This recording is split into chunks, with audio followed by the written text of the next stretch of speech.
wabarakatuh. Waalaikumsalam. Alhamdulillah hamdan katsiran thayyiban mubarakan fi kama yuhibbu rabbuna wa yarda. Asyhadu an la ilaha illallah wahdahu la syarikalah wa asyhadu anna Muhammadan abduhu wa rasuluh alladzi la nabiyya ba'da. Allahumma shalli ala nabiyyina Muhammad wa ala alihi washabbihi ajma'in amma ba'du. Alhamdulillah, marilah kita sama-sama mengucapkan segala puji dan syukur kita kehadirat Allah Subhanahu wa taala karena atas berbagai limpahan nikmat dan karunia-Nya, mulai dari nikmat iman, nikmat Islam dan nikmat sehat tentunya, sehingga kita masih sama-sama diberikan kesempatan untuk menghadiri sebuah majelis ilmu taman-taman surga. Tidak lupa salawat beserta salam semoga terlimpah curah kepada manusia terbaik, manusia pilihan Nabi besar Muhammad Sallallahu Alaihi Wasallam, kepada para keluarganya, para sahabatnya, dan kepada kita insya Allah pengikutnya yang senantiasa mudah-mudahan insya Allah melestarikan dan juga mengamalkan sunnah-sunnah beliau. Dan juga semoga kita termasuk ke dalam golongan yang mendapatkan syafaat beliau di yaumil akhir kelak. Amin, amin ya rabbal alamin. Pertama-tama kami atas nama Takmir Mushola Ibadur Rahman mengucapkan ahlan wa sahlan kepada Ustadz Abu Fida Hafizahullah atas kesediaannya untuk mengisi kajian online Ramadan di kompleks kami Harvest Residence di Petak. Semoga Allah senantiasa merahmati beliau dan juga beserta keluarga. Dan ini juga merupakan yang pertama kalinya Ustadz Abu Fida alhamdulillah berkenan untuk mengisi kajian kami di Kompleks Residen walaupun saat ini dalam kondisi online ya Ustadz ya. Mudah-mudahan pandemi ini bisa segera berlalu dan mudah-mudahan nanti bisa berkesempatan untuk hadir mengisi di Clubhouse kami. Insyaallah. Alhamdulillah ini kesempatan pertama ini bisa bertatap muka dengan beliau. Mudah-mudahan dengan Ustadz Abu Fida mudah-mudahan ini menjadi awal yang baik dan senantiasa kita terus bersilaturahim ke depannya Ustadz. Amin, amin insyaallah. Dan alhamdulillah terima kasih juga kepada para jemaah yang alhamdulillah senantiasa istiqomah walaupun pagi-pagi ini jam-jam kritis tapi tetap semangat, tetap istiqomah walaupun sambil ngurusin mungkin anaknya atau berbagai hal gitu ya, jam-jam kritis, jam-jam segini ini, tapi mudah-mudahan tetap istiqomah, senantiasa bersemangat untuk menuntut salah satu kewajiban kita dalam mempelajari ilmu syariah ya atau ilmu agama ya. Dan yang mungkin pertama-tama kami pada kesempatan kali ini Ustaz, kita akan mulai dengan beberapa ketentuan selama kajian. Yang pertama adalah diharapkan pada para jamaah agar dapat mengikuti kajian dengan seksama dan mematikan audio selama kajian berlangsung. Dan insya Allah nanti akan ada sesi tanya jawab atau Q&A di 30 menit terakhir waktu kajian. Dan sebagaimana kita sama mengetahui, ini adalah kajian pertama, kajian perdana edisi Ramadan di Kompleks Harvest Residence. Dan kali ini insya Allah topik yang akan dibawakan oleh Ustadz adalah bagaimana menghadirkan Ramadan terbaik. Terutama buat kita ini Ustadz, para generasi ayah ibu yang masih muda-muda nih, mudah-mudahan nanti bisa mempelajari gitu bagaimana apa aja sih dalam meraih hal-hal tersebut gitu ya, dan bagaimana supaya dalam sebulan ini kita bisa memaksimalkan bulan Ramadan gitu di tengah-tengah kesibukan dan lain sebagainya. Dan tentunya harapannya mudah-mudahan bisa konsisten gitu Ustadz sampai ke bulan-bulan berikutnya gitu. Amin. Mungkin itu saja Ustadz dari kami, perwakilan Takmir Mushola Ibadur Rahman, tidak perlu berpanjang kala untuk mempersingkat waktu. Marilah kita langsung menuju acara inti, yaitu tausiah yang akan disampaikan langsung oleh Ustadz Abu Fida. Mari kita sama-sama luruskan niat dan menyimak pemaparan dari Ustadz. Billahi taufiq wal hidayah. Assalamualaikum warahmatullahi wabarakatuh. Tafadhol Ustadz. Assalamualaikum warahmatullahi wabarakatuh. Jazakallah khair. Bismillahirrahmanirrahim. Assalamualaikum warahmatullahi wabarakatuh. Innal hamdalillah nahmaduhu wa nasta'inuhu wa nastaghfiruh wa na'udzu billahi min shururi anfusina wa min sayyiati a'malina may yahdihillahu fala mudilla lahu wa may yudlilhu fala hadiya lahu. Asyhadu an la ilaha illallah wahdahu la syarika lah takriran bihi wa tauhidan wa asyhadu anna Muhammadan abduhu wa rasuluhu amma ba'd. Allahumma la sahla illa ma ja'altahu sahla wa anta taj'alul hazna idza syi'ta sahla Allahumma inna nas'aluka hubbaka wa hubba man ahabbak wa hubba amalin qaribuna ila hubbik birahmatika ya arhamar rahimin. Amin amin ya rabbal alamin. Faqala Allah ta'ala fi kitabil karim, a'udzu billahi minasy syaithanir rajim. Ya ayuhan nas, taqu rabbakumul ladzi khalaqakum min nafsin wahidah wa khalaqa minha zawjaha wa bassa minhumma rijalan katsiran wa nisaa'a. Wattaqullaha alladzi tasaaluna bihi wal arham. Innallaha kana 'alaikum raqiba. Fa inna asdaqal hadisi kitabullah wa khairul hadi hadi Muhammadin sallallahu alaihi wasallam. Syarrul umuri muhdatsatuha wa kullu muhdatsatin bid'ah wa kullu bid'atin dhalalah wa kullu dhalalatin finnar. Shadaqallahul azim wa shadaqa rasul karim. Alhamdulillahirabbil alamin. Mudah-mudahan majelis kita, liqa kita, pertemuan kita pada pagi hari ini selalu disertai dengan rahmat dan berkah dari Allah Subhanahu wa taala. Dan mudah-mudahan Allah selalu memberikan kesehatan kepada kita, memberikan perlindungan, petunjuk, bimbingan, dan juga hidayah serta inayah Allah agar kemudian kita bisa menjalankan hari-hari kita di dunia ini sebaik-baiknya dan bukan hanya bernilai duniawi namun bernilai pahala akhirat dari Allah Subhanahu wa taala. Oleh karena itu memang sebelum kita memulai majelis ini tadi seperti disampaikan oleh al-ustadz kita bahwa luruskan niat ya. Karena memang yang namanya ilmu agama ini tidak bisa dibandingkan dengan ilmu apapun. Ya, apabila kita benar dalam menuntutnya, dalam niatnya. Dikatakan oleh Imam Ahmad Ibn Hanbal. Ya, dan kemudian para muridnya bertanya, "Faqila lahu, wahai Imam," kata para murid ini, "bagaimana cara yang benar untuk menuntut ilmu?" Imam Ahmad menjawab, niat yang benar untuk menuntut ilmu adalah semata-mata hanya untuk menghilangkan kejahilan kita atau kebodohan kita di hadapan Allah Subhanahu wa taala. Itu saja. Jadi bukan untuk kemudian berdebat, bukan untuk kemudian saling mengejek, bukan untuk kemudian saling, kalau kata orang Bandung, pemenang-menang gitu. Jangan sampai saling merasa dirinya lebih paham, dirinya lebih tahu, tidak ya, akan tetapi untuk kemudian semata-mata menghilangkan kebodohan kita di hadapan Allah. Yang dulunya belum tahu masalah sholat, sekarang sudah sholat.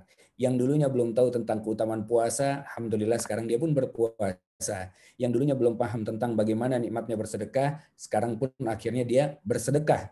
Masya Allah. Ini tandanya apa? Tandanya suatu hal yang tadinya dia belum tahu kemudian tahu, ini harusnya sudah bisa mudah-mudahan menaikkan derajat dia di hadapan Allah Subhanahu wa taala. Apabila benar dalam niatnya. Lagi-lagi Allah pun akan menilai niatnya. Dan Rasulullah SAW bersabda, innamal amalu binniyat, kan begitu ya. Amal perbuatan itu tergantung dari niatnya, dan setiap orang akan mendapatkan sesuai dengan apa yang ia niatkan. Kalau niatnya untuk berdebat, maka dia akan diberikan perdebatan. Kalau niatnya untuk kadang-kadang mendekat gitu, mendekati lawan jenis gitu. Dia belajar agama agar terlihat solih misalnya. Nah, maka dia pun akan mendapatkan apa yang dia inginkan dan dicap oleh orang-orang di dunia dia orang yang soleh. Namun di hadapan Allah belum tentu. Ya, karena sesungguhnya inna akramakum indallahi atqakum. Yang paling mulia di hadapan Allah adalah orang-orang yang paling bertakwa. Dan bertakwa itu nggak ada labelnya di jidat kita. Bukan berarti ada titik 2 hitam terus dia bertakwa, bukan, belum tentu, ya. Belum tentu. Tetapi pada saat kemudian yang namanya takwa itu, at-taqwa hahunna, kata Rasulullah. At-taqwa hahunna. Takwa itu ada di dalam dada. Dan di dalam hati ini nggak ada yang tahu. Secara zahir orang bisa terlihat soleh, secara zahir orang bisa terlihat dia paham ilmu agama, namun ternyata di hadapan Allah nol besar. Ternyata dia niatnya adalah untuk dipanggil ulama, untuk dipanggil ustadz, untuk dipanggil ustazah. Maka orang-orang yang pertama kali Allah campakkan ke dalam neraka salah satunya adalah ulama. Pada saat kemudian dia menghadap Allah dan Allah tanyakan, apa yang kau lakukan di dunia? Apa yang kau habiskan dengan umurmu? Kemudian ulama itu menjawab, ya Rabb, engkau yang maha mengetahui ya Allah. Engkau yang maha mengetahui. Aku di dunia itu menegakkan agamamu ya Allah. Menegakkan kalimat-kalimatmu ya Allah. Apa kata Allah? Kadzabta. Pendusta besar engkau. Kenapa? Karena engkau dulu di dunia itu mengajarkan agama itu agar kemudian mendapatkan kemuliaan di dunia kan. Agar orang memanggil engkau ulama. Agar engkau kemudian dipanggil ustadz, ustazah. Maka hal itu sudah engkau dapatkan di dunia. Dan di hadapanku engkau tidak mendapatkan apa-apa. Maka Allah perintahkan kepada malaikat untuk mencampakkannya ke dalam neraka. Auzubillah, tsumma nauzubillah. Nah, teman-teman sekalian, handa bunda ikhwah yang dimuliakan Allah Subhanahu wa taala. Alhamdulillah, kita sekarang sudah masuk ke dalam satu bulan yang luar biasa mulianya. Satu bulan yang dahsyat sekali apabila kemudian kita memahami keutamaan-keutamaannya. Tentunya sudah banyak para asatidz yang memaparkan, menyampaikan, baik secara langsung ataupun melalui sosial media. Apa saja keutamaan Ramadan begitu. Saya akan coba menarik satu sudut pandang yang sedikit mungkin tidak banyak dibahas begitu. Sedikit saja. Di dalam satu hadis riwayat Ibnu Majah, ya, dalam kitab Sunan Ibnu Majah, Rasulullah SAW bersabda, Inna hadza syahra qad adarakum. Bahwa sesungguhnya telah datang menghampiri kalian satu bulan, kata Rasulullah. Syahrul Ramadan alladzi unzila fil Qur'an. Yaitu namanya bulan Ramadan, dan di bulan Ramadan inilah diturunkannya Al-Qur'an. Fihi lailatin khair min alfi syahrin. Dan di dalamnya ada satu malam yang mana malam ini lebih baik daripada 1000 bulan, kata Rasulullah. Nah, ada asbabul wurud dari hadis tersebut, ya. Dalam ilmu hadis kita paham sekali bahwa mengenai asbabul wurud. Kalau sebab ayat turun maka dikatakan asbabun nuzul, sebab ayat turun. Kalau hadis dinamakan dengan asbabul wurud. Suatu ketika Rasulullah SAW sedang bercerita kepada para sahabat tentang sebuah kisah. Rasulullah mengatakan, ada dua pendapat ini, ya. Ini pendapat pertama saya sampaikan dulu. Rasulullah mengatakan, dahulu ada seorang Bani Israel yang umurnya sudah mencapai 80 tahun. Umurnya 80 tahun. Ya. Umur 80 tahun ini siangnya dilewatkan untuk jihad fi sabilillah, malamnya dihabiskan untuk qiyamul lail. Ya. Dan dia mati dalam keadaan mati syahid. Masya Allah. Mati syahid. La ya'sunallaha tarafat ainin. Bahkan dia tidak pernah bermaksiat kepada Allah sekejap mata pun nggak pernah gitu. Nggak pernah sekejap mata pun. Mendengarkan kisah ini, kemudian para sahabat langsung otomatis menunduk sedih. Sedih. Sehingga Rasulullah melihat gurat-gurat kesedihan yang ada di wajah para sahabat. Dan Rasulullah bertanya, kenapa kalian sedih? Para sahabat, kemudian ada seorang sahabat yang mengatakan kepada Rasulullah, ya Rasulullah, bagaimana kami tidak sedih? Engkau mengatakan ada seorang Bani Israel, umurnya 80 tahun, siang jihad fisabilillah, malamnya qiyamul lail, matinya mati syahid. 80 tahun. Dan nggak pernah bermaksiat di hadapan Allah Subhanahu wa taala. Bagaimana kami bisa mengejar amal perbuatan amal ibadah dari Bani Israel tersebut, ya Rasulullah? Sementara engkau mengatakan kepada kami bahwa umur umatmu rata-rata itu baina sittina wa sab'in, antara 60 sampai 70 tahun. Ini Bani Israel 80 tahun. Gimana kami mengejar lagi yang 20 atau 10 tahunnya lagi itu?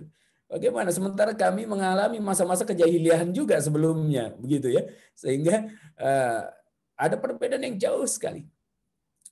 Nah, pendapat pertama mengatakan saat itulah kemudian turun ayat Inna anzalnahu fi lailatul qadar wa ma adraka ma lailatul qadar, dan seterusnya. Sungguhnya, ya, kata Allah, kami telah menurunkan satu malam yang namanya malam qadar atau Lailatul Qadar. Yang namanya malam qadar. Tahu nggak apa malam qadar itu, kata Allah?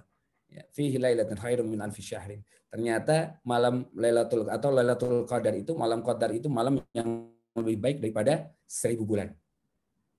Pendapat ulama mengatakan 1000 bulan. 1000 bulan kalau kita konversi sama dengan 83 tahunan lah, begitu ya, 83,333 gitu.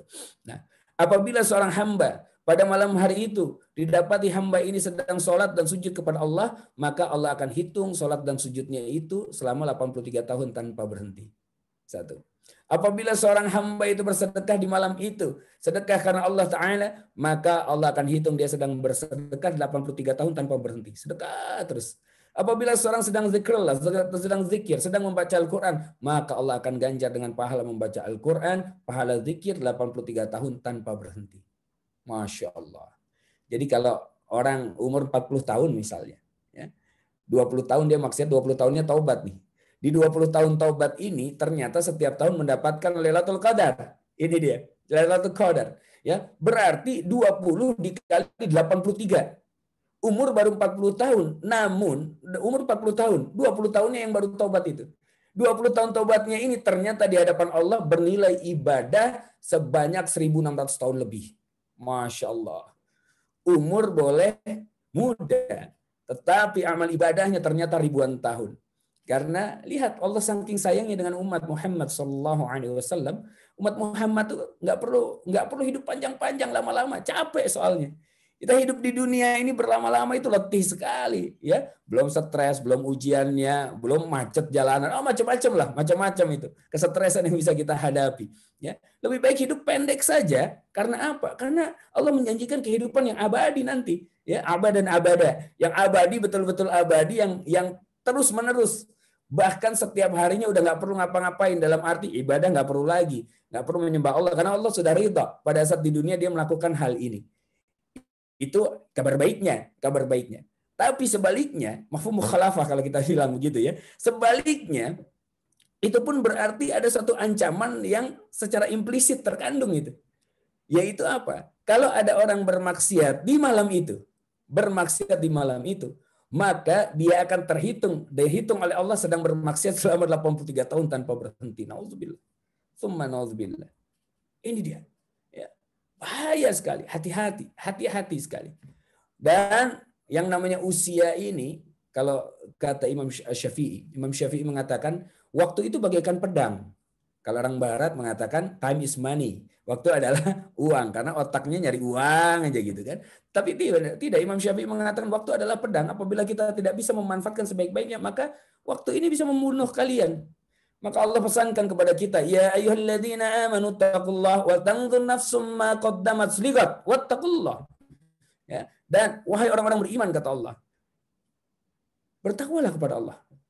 Dan perhatikan baik-baik, perhatikan nih, apa yang akan kalian lakukan keesokan hari itu betul-betul direncanakan. Pikirkan baik-baik, difikirkan apa yang mau dilakukan. Apalagi di masa-masa pandemi ini. Kalau ada orang mengatakan ini masa pandemi, kalau kita tidak. Ya, sebagai orang beriman, kita bisa mengatakan ini adalah masa-masa plandemi. Wah, plandemi. Masa-masanya kita kemudian membuat rencana-rencana lagi.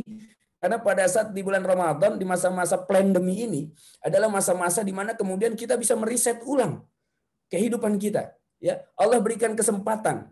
Nanti kita akan bahas. Hadisnya belum habis itu, belum selesai. Allah berikan kesempatan kita untuk kemudian mendapatkan kebaikan-kebaikan dan keutamaan-keutamaan yang sudah banyak sekali dibahas oleh para guru-guru kita. Ya, dikatakan di dalam hadis ini di ujungnya dikatakan man hurima khairaha faqad hurima khairakullah. Barang siapa yang tidak mendapatkan kebaikan di dalamnya, khairaha, ada kalimat khairaha di situ. Kebaikan di dalam bulan Ramadan ini, maka dia tidak bisa mendapatkan seluruh kebaikan. Apa nih yang dimaksudkan dengan kebaikan di bulan Ramadannya ini apa begitu? Ya kan? Seperti apa? Subhanallah. Nah, maka kemudian Imam As-Sindi dalam kitab Hasyiahnya, kitab penjelasan terhadap Sunan Ibnu Majah itu, ya Imam As-Sindi mengatakan bahwa makna khairah itu ada 3 katanya. Makna kebaikan di dalam bulan Ramadan itu, kebaikan di bulan Ramadan itu ada 3. Yang pertama adalah lutfullah. Hatinya lembut gitu. Hatinya lembut karena Allah. Karena kedekatan dia dengan Allah Subhanahu wa taala. Dan ini teman-teman sekalian yang dimuliakan Allah, ini kita rasakan. Coba cek. Bukankah di bulan Ramadan hati kita mendadak jadi lembut gitu, ya? Kalau mungkin di hari-hari biasanya, wah, motor lewat, bang ngebut depan kita udah mulai teriak tuh. Wah, udah mulai awas ya. Wah, macam-macam, mungkin jangan-jangan kebun binatang keluar semua di situ. Tapi di Ramadan beda. Motor lewat, astagfirullah, subhanallah, masya Allah. Itu edisi Ramadan berarti. Edisi Ramadannya keluar. Ya, masya Allah, masya Allah. Itu, kalau di bulan-bulan biasa, woi bro, WhatsApp begitu ya. Tapi enggak, Ramadan tiba-tiba, assalamualaikum akhi Allah, ana uhibbuka fillah, masya Allah. Edisi Ramadannya keluar, ya langsung Ramadan mode on gitu, mode on. Subhanallah. Nah, itu kenapa? Karena memang Allah menimbulkan rasa kelembutan di dalam hati kita itu di bulan Ramadan. Di bulan Ramadan itu tantangannya nggak banyak karena musuh kita diikat sama Allah. Ya, innahu lakum aduwwum mubin kan begitu. Itu diikat kan. Allah perintahkan wala tattabi'u khutuwatis syaitan innahu lakum aduwwum mubin. Jangan ikuti langkah-langkah setan itu. Pada saat dia marah itu dari setan. Ya, maka diajarkan oleh Rasulullah SAW untuk distract marahnya. Pada saat dia marah, kalau berdiri maka duduklah. Itu sudah distraksi itu, ya, udah distraction 1. Apabila duduk masih marah, maka berbaringlah. Apabila berbaring masih marah, wudhulah. Apabila wudhu masih marah, sholatlah. Nah ini dia. Apabila sholat masih marah, hati-hati itu. Ya, kalau udah 5 tahapan ini dilewati dan dia tahu bahwa marah itu dari setan, kalau dia sholat masih merah juga, jangan-jangan dia turunan setan. Karena apa? Distraknya sudah banyak, tapi kemudian rasa marah itu masih ada. Menurut penelitian, rasa marah, dendam misalnya, atau marah terhadap sesuatu itu paling lama bertahan di diri seorang itu selama 4-5 jam.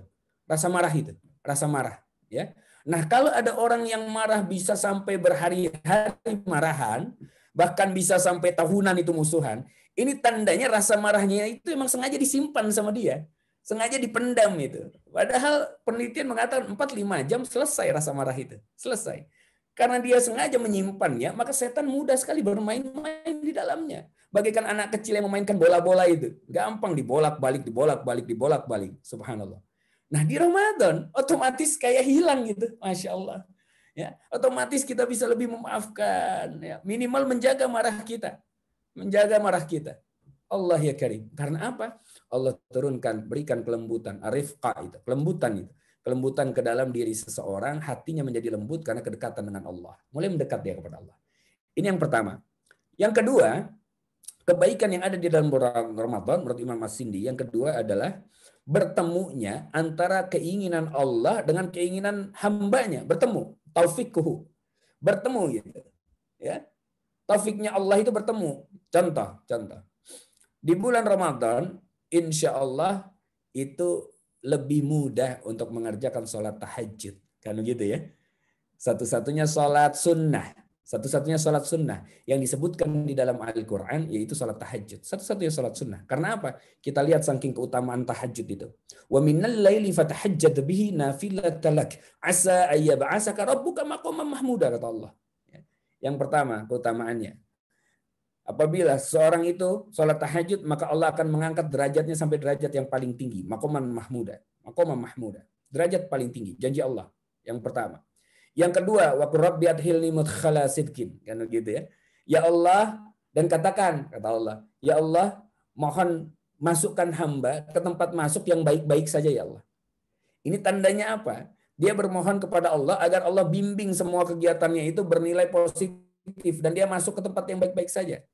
Nggak ada ahli tahajud masuk ke karaoke itu nggak ada. Lagi mau apa karaokean sambil nunggu tahajud, nggak ada itu, nggak ada ya. Pasti pada saat di sana melalaikan. Sehingga ahli tahajud dibimbing langkahnya untuk masuk ke tempat yang baik-baik saja. Wakhrijni mukhraja sidqin, yang ketiga. Dan keluarkan diriku ke tempat keluar yang baik-baik saja. Apa maksudnya? Apabila seorang ahli tahajud mempunyai permasalahan, maka lihat Allah akan memberikan jalan keluar dari permasalahan itu yang baik untuk dirinya dan orang-orang sekitarnya. Dahsyat itu. Ahli tahajud itu betul-betul sama Allah dibimbing. Walaupun ujiannya diberikan, tetapi jalan keluarnya Allah siapkan. Walladzina jahadu fina lanahdiyannahum subulana. Kan begitu kan? Dan orang-orang yang bersungguh-sungguh berjihad di jalan Allah, maka Allah akan berikan banyak jalan itu. Dibukakan banyak jalan untuk menuju Allah. Ini yang ketiga. Dan yang keempat, waj'ali min ladunka sultanan nasira. Kan begitu ya. Dan apabila seorang ahli tahajud mempunyai permasalahan, lihat ada orang yang ingin menzalimi dirinya misalnya ya, maka Allah akan berikan pertolongan langsung dari sisi Allah tanpa perantara. Langsung Allah yang tolong. 4, keutamaan tahajud. Dan ini Allah sudah tuangkan dalam firman-Nya di dalam Al-Qur'an. Aqimis salata liduluki syamsi idza ghasaqi laili wa qur'an al-fajr. Inna qur'an al-fajr kana masyhuda wa minal laili fatahajjat bihi nafilatan lak, dan seterusnya itu kan. Nah, itu menandakan bahwa apa? Bahwa kemudian ini ada suatu hal yang penting gitu. Hal yang penting. Namun karena kita kurang dekat mungkin dengan Al-Qur'an ya, kurang kemudian mendalami apa yang Allah inginkan, sehingga sholat yang model kayak begini ini sholat yang kemudian terkadang kita hanya lakukan pada saat punya permasalahan saja. Jadi mindsetnya ini terhadap tahajud, kalau kita ditanya, atau kita melihat, ada teman kita, sahabat kita, yang tiba-tiba lagi tahajud terus tiap malam. Ya, bahkan mendengar kabar, iya nih, gue lagi tahajud terus nih tiap malam. Dalam hati kita, punya masalah kayaknya. Kan gitu ya. Mindsetnya tahajud pasti lagi punya masalah. Tahajud pasti ada permasalahan. Nah, Allah saking sayangnya sama kita, gara-gara mindset kita begini. Saking Allah menginginkan kita tahajud, akhirnya dikasih masalah terus. Biar apa? Biar tahajud terus. Terus tahajud. Padahal ya, pada saat kita melakukan tahajud ini dengan rutin, ternyata tahajud itu malah membentengi kita dari permasalahan. Sebelum punya masalah, kita sudah bermohon kepada Allah, ya Allah, masukkan diri hamba ke tempat masuk yang baik-baik supaya nggak punya masalah, kan gitu ya. Keluarkan hamba ke tempat keluar yang baik-baik apabila engkau berikan permasalahan dan ujian. Dan kalau misalnya ternyata hamba udah baik-baik masih ada yang mau zalim juga, hamba mohon pertolongan dari sisimu ya Allah, karena ini janji engkau di dalam Al-Quran. Ini dia. Ya, 4 keutamaan tahajud. Dan di bulan Ramadan, insya Allah mudah sekali untuk tahajud. Mudah sekali. Walaupun mungkin niatnya buat nunggu makan sahur. Dia bangun, udah matang belum Bu? Belum nih, sabar ya. Ya udah kalau gitu tahajud dulu deh. Udah tahajud dulu deh, pakai deh lagi. Itu tandanya tahajudnya nggak dipersiapkan. Dia niatnya buat sahur, bukan buat tahajud. Niatnya buat sahur. Karena niatnya buat sahur, niatnya belum kesampaian, maka dia lakukan tahajud sebagai apa? Sebagai sambilan. Sambilan saja. Nah ini dia. Di bulan Ramadan bertemu, walaupun kadang-kadang dengan hal seperti itu, bertemu keinginan Allah dengan keinginan hamba. Ini yang kedua. Yang ketiga adalah bertambahnya ketaatan kepada Allah, ta'atuhu. Bertambahnya ketaatan kepada Allah Subhanahu wa taala. Makin taat dia, makin taat. Coba cek di bulan Ramadan. Orang yang biasanya nggak sholat atau mungkin sholatnya masih bolong-bolong, di bulan Ramadan full sholatnya. Kenapa? Soalnya dia nggak mau rugi. Ya, dia tahu kalau misalnya nggak sholat, puasa nggak diterima. Maka kemudian dia bela-belain sholat. Kalau hari-hari biasa dia nggak sholat, kenapa? Nggak ada puasanya, kan nggak rugi jadinya. Kata dia begitu. Ya, tapi di bulan Ramadan kita lihat orang yang biasa nggak sholat, sholat. Bahkan yang nggak biasa ke masjid, ke masjid berbondong-bondong. Maka sekarang kalau misalnya sholat Jumat atau sholat zuhur, ya zuhur terutama, mau ke masjid itu, Masya Allah, itu sejam sebelumnya, setengah jam sebelumnya, udah ramai orang, luar biasa. Ya, biasanya numpang ngadem itu, sambil tidur-tiduran, kan itu masa-masa kritis juga itu di tengah-tengah hari itu. Ya, ke sana. Bahkan saking nggak pernah ke masjidnya, saking semangatnya duduknya di tempat imam, saking semangatnya. Sampai diusir sama imamnya karena nggak pernah ke masjid, dia nggak paham harus duduk di mana. Nah 3 kebaikan ini, lembutnya hati, ya, kemudian bertemunya keinginan Allah dengan keinginan dirinya, dan yang ketiga adalah bertambahnya ketaatan. Kalau seandainya di bulan Ramadan yang Allah sudah buat begitu mudah, ya, skemanya Allah buat mudah sekali ini bulan Ramadan ini. Dia belum juga mendapatkan ini, pantas kata Rasulullah, dia tidak mendapatkan, ya, maka dia tidak mendapatkan seluruh kebaikan. Ya mau kebaikan apa lagi? 3 ini di bulan Ramadan saja dia tidak bisa dapatkan, apalagi di bulan-bulan berikutnya, yang mana musuhnya udah dilepas sama Allah. Musuhnya sudah dilepas. Maka kurang pas ya kami merasa, kami merasa, ini pendapat pribadi. Kami merasa kurang pas apabila masuk di bulan Syawal, kemudian ada jargon yang mengatakan, selamat meraih hari kemenangan. Nah, gitu itu. Selamat meraih hari kemenangan.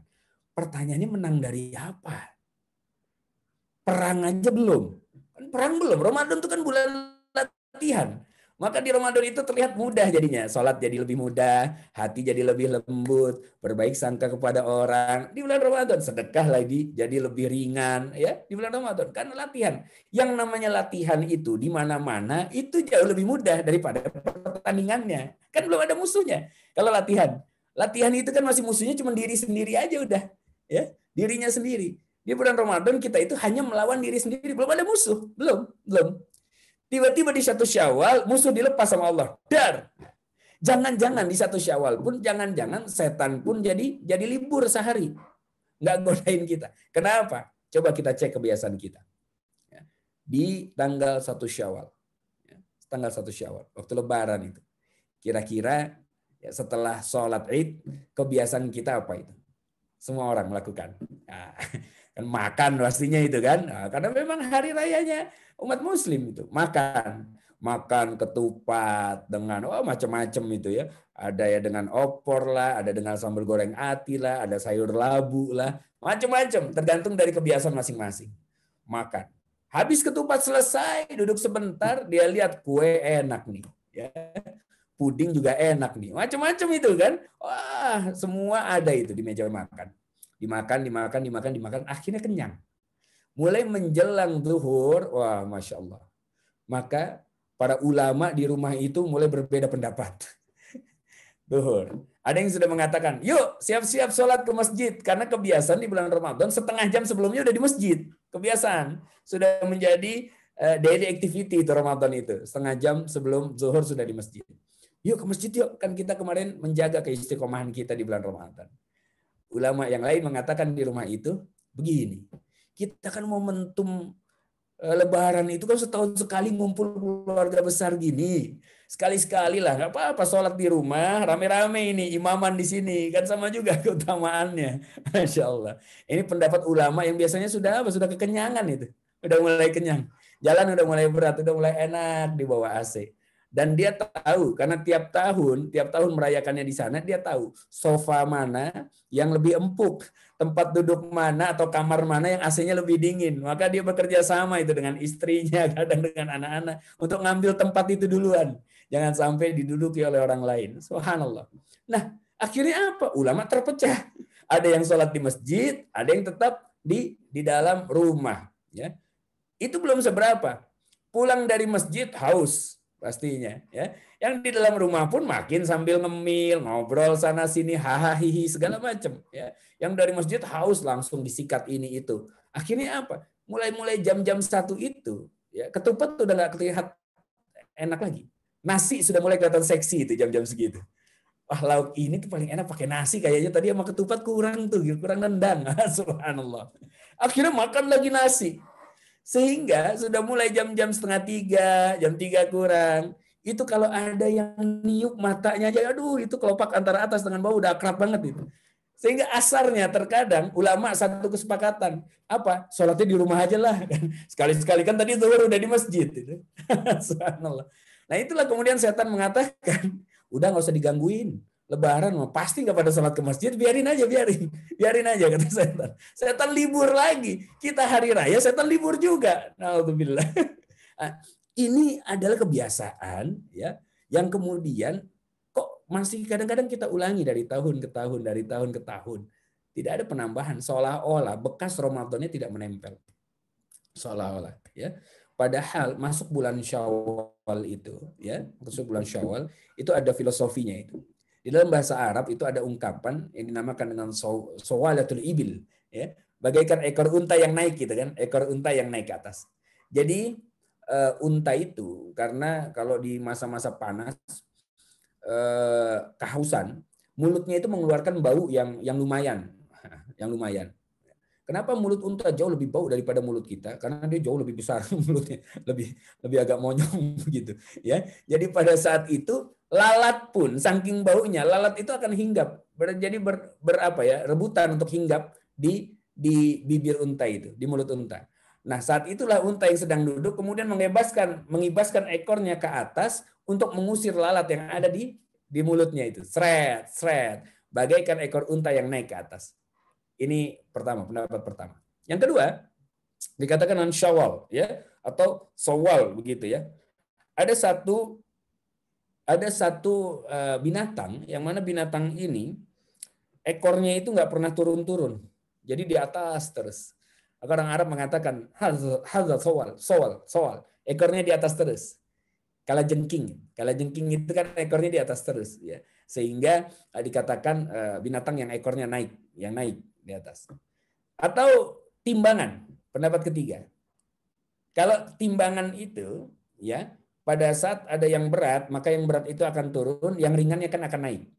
Nah, yang naik itu pun dinamakan dengan sawal, istilahnya, sawal, yang naik. Nah, oleh karena itu, bulan Syawal harusnya adalah bulan kenaikan. Kenaikan dari apa? Ada 3 hal yang kemudian meningkat di bulan Syawal. Setelah Ramadan, ada peningkatan di bulan Syawal. Apa itu peningkatannya? 3 hal. Yang pertama adalah peningkatan iman. Iman kita naik harusnya. Ya. Iman kita naik. Karena apa? Karena kita sudah menjalankan kepatuhan, ketaatan kepada Allah di bulan Ramadan. Sudah terbiasa 1 bulan. terbiasa untuk puasa, terbiasa untuk tahajud, terbiasa untuk sholat tepat waktu, terbiasa mengerjakan sholat duha, terbiasa mengerjakan qobliyah ba'diyah, macam-macam, terbiasa mengerjakan qiyam, kan begitu, ya, qiyamul lail. Itu sudah terbiasa. Pada saat itu harusnya kemudian imannya pun meningkat. Maka ada peningkatan di bulan Syawal, itu peningkatan iman yang pertama. Yang kedua, peningkatan adalah peningkatan ibadah. Iman meningkat karena ibadahnya meningkat. Yang biasanya nggak qobliyah ba'diyah karena sudah sebulan melakukan qobliyah ba'diyah, akhirnya di bulan Syawal itu qobliyah ba'diyahnya terjaga begitu, terjaga. Ini yang kedua, peningkatan ibadah. Yang ketiga adalah peningkatan ilmu. Ilmunya meningkat karena di bulan Ramadan banyak dia menghadiri kajian-kajian, kan banyak. Ba'da subuh sekarang ada kajian, ba'da zuhur ada kajian, bahkan duha ada kajian seperti kita ini. Kemudian ba'da maghrib, isya, macam-macam. Kajian semua ada. Bahkan kadang-kadang antara tarawih dengan witirnya itu, ya, itu pun ada kajian. Ada kajian, ada kultum. Ya. Nah, itu berarti apa? Kalau dia betul-betul mencermati, ada peningkatan ilmu di sana. Peningkatan ilmu. 3 kebaikan di bulan Ramadan menghasilkan 3 peningkatan di bulan Syawal.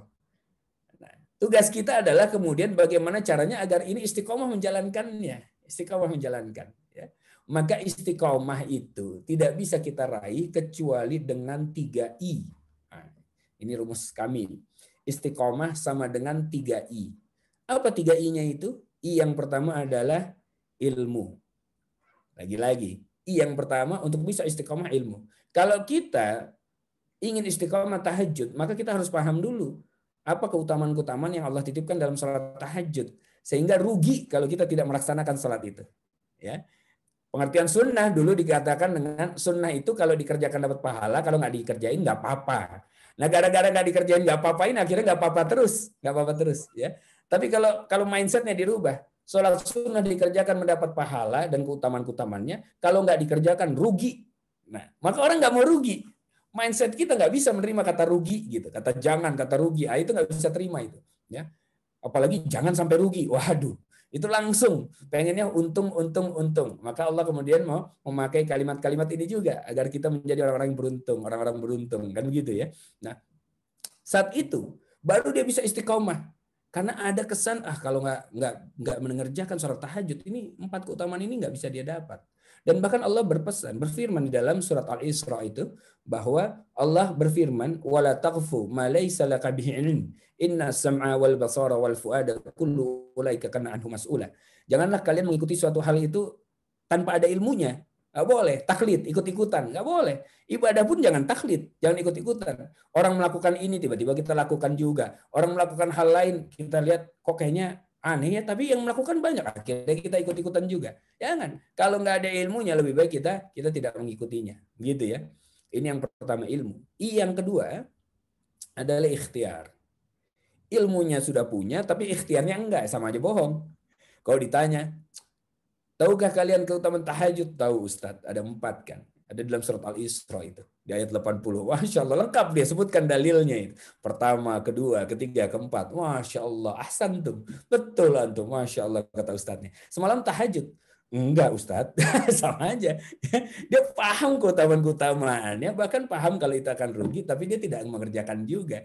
Jadi subhanallah. Ya, ini yang kedua, ikhtiar. Dan yang ketiga adalah ikhlas. Yang ketiga adalah ikhlas. Jadi ilmu, ikhtiar, dan ikhlas. Karena Allah tidak akan terima ibadah seseorang kecuali dengan keikhlasan. Ikhlas karena Allah. Ya, bukan ibadah karena apa? Karena ingin menarik lawan jenis. Ibadah karena apa? Karena ibadah ingin dibilang dia seorang ayah yang soleh di depan keluarganya. Kalau istrinya ketiduran, dia nggak jadi tahajudnya. Kenapa? Nggak dilihat. Kadang dia jatuhin dulu panci. Breng! Istrinya bangun langsung. Allahu Akbar. Oh, Masya Allah. Supaya apa? Sudah terlihat soleh gitu suaminya.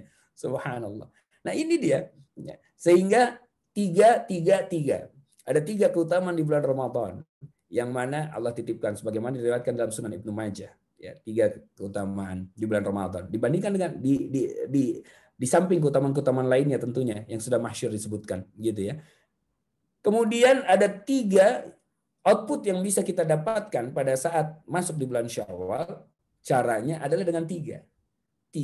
ditambah 3 sama dengan 3. Harusnya begitu. Bukan 3 tambah 3 sama dengan 6. Tidak. 3 dengan 3 menjadi 3. 3 tambah 3 sama dengan 3. Yaitu apa? Istiqomah ini adalah ayahanda bunda ikhwah. Ini dimuliakan Allah. Pegang baik-baik. Istiqomah itu kita memang ikhtiar, tapi itu adalah hadiah dari Allah. Hadiah dari Allah. Dalilnya di mana, Ustaz? Dalilnya di dalam surat Fussilat di ayat ke-30, surat ke-41 ayat 30 itu.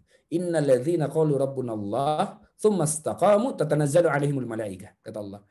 Innal ladzina qalu rabbunallah tsumma istaqamu, kan begitu. Sesungguhnya orang-orang yang mengatakan Tuhan kami adalah Allah, tsumma istaqamu pakai tsumma di situ. Kemudian mereka mencoba untuk istiqamah. Mereka mencoba itu, mencoba menjaga sholatnya di awal waktu, mencoba menjaga duhanya, mereka mencoba terus mencoba. Ya. Dengan apa? Dengan harapan Allah akan menganugerahkan keistiqomahan. Dari mana? Tatanazzalu alaihimul malaikah. Allah turunkan malaikat-malaikat untuk menjaga keistiqomahannya. Kanan, kiri, depan, belakang itu dijagain sama malaikat. Nah, kalau misalnya backingannya itu sudah para malaikat yang ditugaskan oleh Allah, maka lihat, ala takhafu, jangan takut kata Allah, wala tahzanu, dan jangan sedih kata Allah, wa basiru bil jannati allati kuntum tu'adun, dan bergembiralah kalian terhadap apa? Terhadap surga yang sudah dijanjikan atas kalian kata Allah. Ya iyalah, karena apa? Di dalam ayat selanjutnya dikatakan nahnu auliya'ukum fil hayati dunya wa fil akhirah kata Allah. Dan kami yang akan menjadi penolong kalian itu di dunia maupun di akhirat. Jelas tadi. Ya, di dunia tahajudnya dia lakukan, Allah tolong di dunia dengan 4 keutamaan itu. Ya, dengan 3 keutamaan dan 1 keutamaan yang nanti di akhirat, maqamah mahmudah itu kan. 3 plus 1. Masya Allah, 3 in 1 itu. Allah berikan, Allah berikan, Allah berikan. Nah, ini yang membuat kemudian kita harus memahami di bulan Ramadan ini Allah saking cintanya sama kita, saking sayangnya sama kita, kita diberikan kesempatan yang sama. Ya, maka Allah panggil dengan orang-orang yang beriman, orang-orang yang masih punya iman, kira-kira begitu. Ya ayyuhalladzina amanu kutiba alaikumussyam kata Allah. Wahai orang-orang yang masih punya iman. Boleh kita artikan begitu. Kenapa? Karena Allah memanggil dengan harfun nida cuma 1, huruf ya, begitu ya. Ada ya ayyuhalladzina amanu. Ya. Nah, huruf untuk memanggil ini, kalimat atau huruf ya ini, padahal harfun nida, huruf untuk memanggil dalam bahasa Arab itu ada sekitar 14 huruf kalau kami tidak keliru. 14 huruf untuk memanggil yang bisa membedakan apakah dia dekat, sedang atau jauh, ya, atau di samping atau di belakang, macam-macam itu kan. Nah, Allah menggunakan satu kalimat ini saja, yang mana kalimat ya itu tidak bisa membedakan apakah dia dekat, dia sedang, atau dia jauh. Kan gitu. Nggak bisa dibedakan. Semua sama, seolah-olah sama. Panggil dengan ya, begitu. Sama semuanya. Nah, ini menandakan keadilan Allah. Wahai orang-orang yang masih punya iman, apakah iman kalian yang sudah besar dan dekat denganku, ataukah iman kalian yang masih on the way, masih di tengah-tengah, baru menuju kepadaku, atau yang jauh sekalipun, namun di hatinya masih punya iman dan merasa dia orang beriman, hari ini aku panggil kalian semua. Di bulan ini aku panggil kalian semua untuk mendekat kepadaku. Kutiba alaikumussyam. Ada amru bilutfin itu. Perintah dengan kelembutan di sana. Perintah dengan kelembutan. Kutiba. Kenapa Allah tidak menggunakan kalimat aujaba misalnya, wajibkan, atau furidha, aku fardukan, itu lebih tegas gitu. Tapi tidak, kutiba. Jadi seolah-olah kayak apa ya? Termaktub gitu. Jadi disampaikan perintah dengan penuh kasih sayang, saking gak enaknya memerintahkan kita manusia untuk puasa 1 bulan itu kan berat bagi kita. Tapi nggak usah khawatir kata Allah, karena ujungnya la'allakum tattaqun. Kalau dari sisi bahasa, kenapa Allah tidak mengatakan itu? Allah katakan agar kalian jadi orang-orang bertakwa. Kenapa Allah tidak mengatakan agar kalian masuk surga misalnya? Atau kalian menjadi orang-orang yang beruntung, misalnya begitu. Tidak. Tapi Allah menggunakan kalimat takwa. Karena orang kalau bertakwa, tempatnya di surga dan dia pasti beruntung. Jadi outputnya ini mencakup keseluruhan. Ada orang muslim tapi dia tidak mukmin. Ada orang mukmin dia belum muttaqin, kan begitu ya. Kalau sudah muttaqin, Masya Allah, ini luar biasa, tingkatan paling tinggi. Maka di bulan Ramadan inilah dengan 3 keutamaan, dengan 3 ikhtiar yang kita lakukan, akan menghasilkan 3 output yang luar biasa. Ada peningkatan di dalam bulan Syawal, Dan kalau Allah sudah menganugerahkan keistiqomahan, yang namanya iman itu yazid wa yanqus kan. Nah, naik yazid wa yanqus, kadang naik, kadang turun, kadang naik, kadang turun. Nah, diharapkan nanti kalau pada saat turun nggak terjun payung gitu, ya. Turunnya itu ya hanya sedikit dia naik lagi, hanya sedikit naik lagi, hanya sedikit naik lagi. Karena apa? Karena dia melakukan itu dengan ilmu. Dia paham ilmunya. Dia paham ilmunya. Dia paham bagaimana cara mengembalikan lagi girah itu, mengembalikan girah itu, sehingga dia perlakukan setiap bulan itu seolah-olah bulan Ramadan. Nah, ini yang perlu kita betul-betul harus pahami dan pegang baik-baik kepada kita. Kenapa di bulan Ramadan kita bisa menjadi versi terbaik dari diri kita? Ya, versi terbaik. Kenapa pada saat bulan Syawal versi terbaik itu langsung berkurang? Padahal jumlah harinya sama, jumlah jamnya pun sama, rumah kita pun masih di situ, tempat kerja juga masih di sana, gitu nggak ada perubahan yang signifikan banget gitu kira-kira. Kok berbeda ya perlakuannya? Kok berbeda ya yang namanya amarahnya, yang namanya sabarnya? Kok bisa terkikis ya? Itu tandanya apa? Jangan-jangan kita baru menghamba kepada bulannya, baru menghamba kepada Ramadan. Menjadi hamba-hamba Ramadhani, bukan Rabbani. Kita menghamba itu kepada Allah. Pemilik bulan Ramadan itu Allah. Bulan Ramadan itu jadi mulia ya, bukan karena apa-apa. Ramadan itu mulia karena unzila fihil Quran. Disitulah diturunkan Al-Quran. Yang mulia itu Al-Qurannya. Al-Quran mulia, diturunkan di bulan Ramadan, bulannya jadi mulia. Diturunkan di satu negeri, negerinya jadi mulia. Diturunkan di satu malam, malamnya jadi mulia. Diturunkan kepada seorang hamba, hambanya jadi mulia dibandingkan dengan hamba-hamba yang lain. Jadi apapun yang disentuh dengan Quran, maka dia akan menjadi mulia. Ini dia. Al-Quran bisa memuliakan seseorang, bisa juga menghinakan seseorang. Kapan Al-Quran memuliakan seseorang? Pada saat orang ini dekat dengan Al-Quran. Kapan kemudian seseorang ini bisa kemudian dihinakan oleh Al-Quran? Pada saat dia jauh dari Al-Quran. Nah, ini dia. Disinilah yang kemudian kita bisa memahami bahwa apa? Al-Quran adalah bulan kita dekat dengan Ramadan, maksud kami adalah bulan kita mendekatkan diri kepada Al-Quran agar kemuliaan Al-Quran itu bisa kita dapatkan. Nah, mudah-mudahan apa ilmu sedikit yang kami sampaikan ini bisa diambil manfaatnya, bisa diterima dengan baik oleh teman-teman semua. Mohon maaf kalau ada kata-kata yang kurang berkenan, kurang bisa diterima dengan hati kita. Mohon dibukakan pintu maaf yang sebesar-besarnya. Jazakumullah khair ala husni istimaikum lakum minni al-hub wa du'a. Assalamualaikum warahmatullahi wabarakatuh.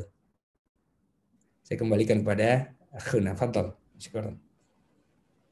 Alhamdulillah, barakallahu fiik Ustaz atas pemaparannya yang cukup padat sekali. Mudah-mudahan sampai kepada bagaimana nanti kita berusaha untuk selanjutnya yang sudah daripada bulan Ramadan, karena itu tentunya yang paling esensial, karena bagaimana kita menjalani bulan-bulan sudah bulan Ramadan dengan mengaplikasikan apa-apa saja yang sudah kita biasakan di bulan Ramadan tersebut. Baik, sebelum kita mulai ke sesi tanya jawab, ini ada beberapa catatan pendek yang kami coba sampaikan dari tausiah yang Ustaz sampaikan. Mohon maaf apabila agak loncat-loncat, ini catatan pendeknya. Yang pertama adalah perihal niat ya. Jadi niat yang benar dalam menuntut ilmu agar senantiasa menghilangkan kejahilan kita di hadapan Allah. Jangan sampai merasa paling paham, paling tahu, karena esensinya bukan seperti itu gitu. Dan amal perbuatan itu segala sesuatunya tergantung dari niatnya. Yang paling mulia di hadapan Allah adalah yang paling bertakwa. Takwa itu ada di dalam dada, di dalam hati. Dan yang dari hadis riwayat Ibnu Majah, telah datang ke dalam kalian 1 bulan, yaitu bulan Ramadan, diturunkannya Al-Quran, dan ada 1 malam yang lebih baik daripada 1000 bulan. Mohon dikoreksi Ustaz, asbabul wurudnya dahulu ada seorang Bani Israel yang umurnya mencapai 80 tahun, siangnya selalu berjihad, malamnya melaksanakan qiyamul lail, juga tidak pernah melakukan maksiat. Para sahabat itu mempertanyakan bagaimana mengejar amal ibadah dari seorang Bani Israel tersebut, sedangkan umur kita pun hanya 60-70 tahun, bagaimana mengejar sisanya ini gitu, ada perbedaan yang jauh gitu. Nah, jadi pada saat itu memang turun yang namanya ayat Lailatul Qadar itu Ustaz ya. Nah, Lailatul Qadar pada 1 malam kita akan menurunkan malam yang lebih mulia daripada 1000 bulan atau sekitar 83 tahun. Jadi bersedekah 83 tahun tanpa berhenti, zikir 83 tahun tanpa berhenti apabila kita melaksanakan amal-amal kebaikan di malam tersebut. Ibaratnya perhitungannya seperti itu ya, Ustaz. Bagaimanapun juga sebaliknya, kalau kita melakukan maksiat di malam tersebut dianggap bermaksiat selama hitungannya seperti itu juga gitu ya, Ustaz ya. Jadi kata Imam Syafi'i, waktu itu adalah pedang, waktu itu bisa membunuh kalian. Oleh karena itu agar senantiasa kita menghargai dan juga melaksanakan atau menghargai waktu dengan sebaik-baiknya gitu. Dan ini sebagaimana kita bersama ketahui, ini adalah masa-masa pandemi, tapi bagi kita orang yang bertakwa ini adalah masa pandemik gitu ya, Ustaz ya. Dimana kita harus bisa mereset ulang dalam bagaimana merancang dan juga merancang berbagai amalan kebaikan dan juga amal-amal soleh gitu ya, Ustaz ya. Dan yang esensi yang dari ceramah yang Ustaz sampaikan pada kesempatan pagi hari ini, yaitu adalah barang siapa yang tidak mendapatkan kebaikan di bulan Ramadan, maka dia tidak bisa mendapatkan seluruh kebaikan, atau Ustaz bilang tadi khairuha ya, Ustaz ya. Khairuha itu ada 3. Yang pertama itu adalah lutfullah, mohon dikoreksi Ustaz, bagaimana hatinya lembut karena Allah gitu ya. Jadi mudah-mudahan kita selama Ramadan ini, karena sudah dibelenggu, kita harusnya musuh-musuh kita ini sudah dibelenggu, harusnya kita juga bisa lebih lembut, bisa mengendalikan emosi dan lain sebagainya. Dan yang kedua adalah taufiquhu ya Ustaz ya, bagaimana bertemu keinginan Allah dan juga keinginan hambanya gitu ya. Jadi di Ramadan ada orang jadi lebih mudah tahajud, mudah-mudahan bisa membuat orang tersebut menjadi ahli tahajud, karena ahli tahajud itu mempunyai 4 keutamaan Ustaz ya. Yang pertama, diangkat derajat di dunia, diangkat karir dan lain sebagainya, dimudahkan dalam segala macam usaha, dan orang tahajud akan dibimbing dan diberikan jalan keluar dari setiap permasalahan baik dirinya dan juga di sekitarnya. Dan yang keempat adalah ahli tahajud akan diberikan pertolongan dari sisi Allah tanpa perantara ya. Dan juga karena senantiasa tahajud ini dapat membentengi kita dari segala macam bentuk permasalahan. Dan yang ketiga, makna khairuha adalah ta'atuhu ya Ustaz ya. Ta'atuhu yaitu bertambahnya ketaatan kepada Allah. Jadi Ramadan itu bulan latihan, musuh dibelenggu. Justru kita hanya melawan kepada diri sendiri. Peperangannya nanti malah harusnya sudah bulan Ramadan ya Ustaz ya. Jadi dan ada 3 hal yang harusnya melalui 3 hal kebaikan tersebut di bulan Ramadan harusnya menghasilkan 3 peningkatan ya Ustaz ya, 3 peningkatan di bulan Syawal, yaitu peningkatan iman yang biasa sholat sunnah, biasa ada duha dan lain sebagainya. Yang kedua peningkatan ibadah, yang ketiga adalah peningkatan ilmu. Dan dari 3 hal tersebut mudah-mudahan kita bisa menghasilkan keistiqomahan atau 3I, yaitu dari segi ilmu, ikhtiar dan juga ikhlas. Mungkin itu saja Ustadz, 3 output yang bisa didapatkan dari masuk bulan Syawal. Istiqomah itu di Quran surat Al-Fusilat Ustadz ya, ayat ke-30. Jadi sesungguhnya orang-orang yang mengatakan Tuhan kami ialah Allah, kemudian mereka menubuhkan pendirian mereka atau berusaha untuk istiqomah gitu ya, maka mereka akan turun kepada mereka dan mengatakan janganlah kamu takut dan juga kamu merasa sedih gitu, bergembiralah dengan jaminan atau surga yang telah dijanjikan gitu. Ya, Masya Allah. Mungkin itu saja Ustaz catatan pendek yang kami coba sampaikan. Silakan kepada para jamaah yang ingin bertanya. Ini ada 1 pertanyaan yang sudah masuk ke kolom chat box Ustaz. Assalamualaikum Ustaz, izin bertanya, untuk salat malam yang dilakukan ketika Ramadan setelah tarawih kan witir. Apabila sebelum sahur mau melakukan tahajud, apakah witirnya setelah tarawih atau setelah tahajud? Apakah witir memang salat penutup dari salat malam? Sekolah Ustaz. Ya. Bismillahirrahmanirrahim. Ya, witir itu memang secara istilah ya dikatakan bahwa witir adalah penutup sholat malam begitu ya.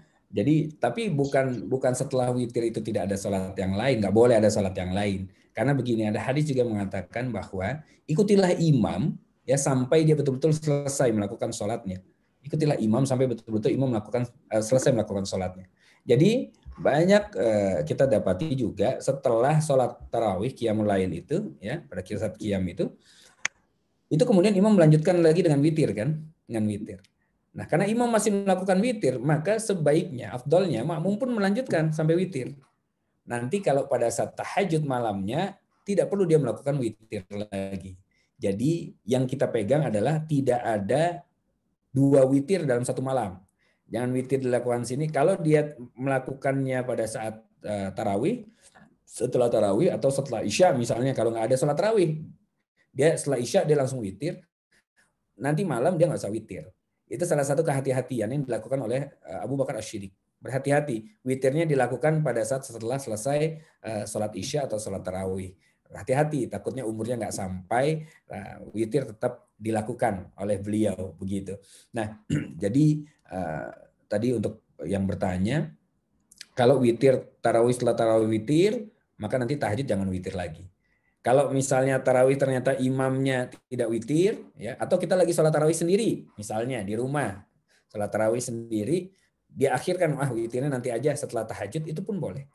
Mana yang lebih memudahkan kita? Mana yang lebih memudahkan kita, maka lakukan. Ya. Yang nggak boleh itu jangan sampai nggak sholat. Nggak sholat sama sekali, nah, itu yang nggak boleh ya. Jadi ada aturan-aturan, tetapi aturan ini pun mengikat. Sehingga perlu kita pahami, yang penting pegang baik-baik, tidak ada 2 witir dalam satu malam. Witir cukup sekali saja, imma itu setelah sholat tarawih atau isya, atau nanti setelah sholat tahajud. Wallahu a'lam bishawab. Jazakallahu khair. Baik, barakallahu fiik Ustaz atas jawabannya. Bagaimana Ibu? Mudah-mudahan sudah menjawab ya. Baik, apakah ada lagi daripada jemaah yang ingin bertanya? Dipersilahkan, tafadhol. Bisa langsung menulis di kolom chat atau bisa langsung di unmute untuk bertanya langsung pada Ustaz. Tafadhol.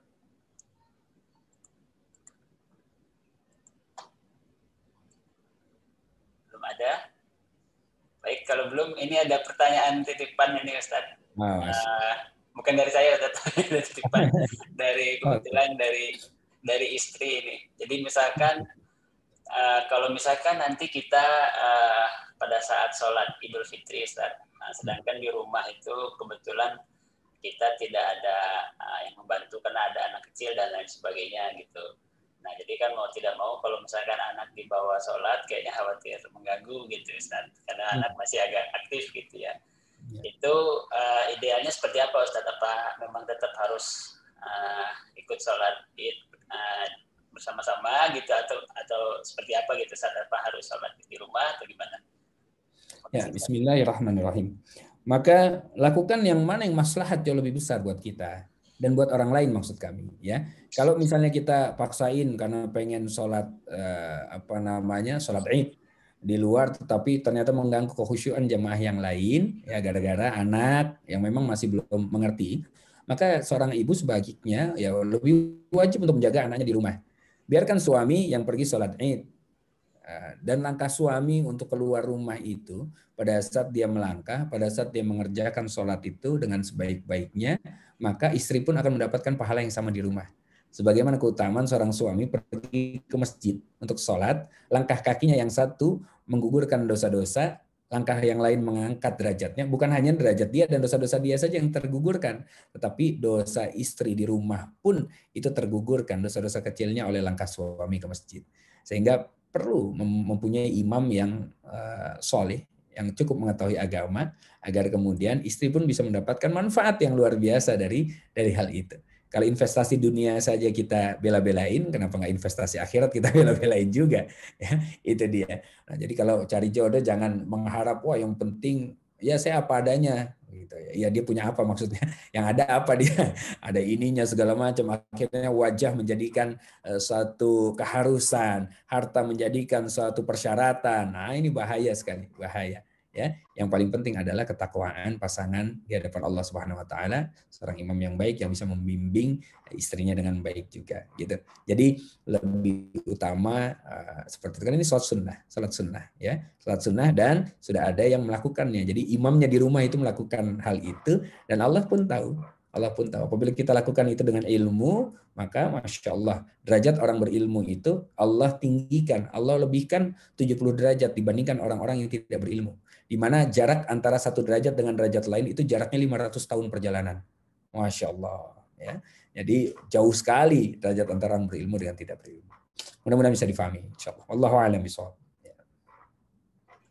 Kalau Ustaz, baik, kepada para jemaah yang lain silahkan. Bagi yang ingin bertanya bisa langsung bertanya kepada Ustaz.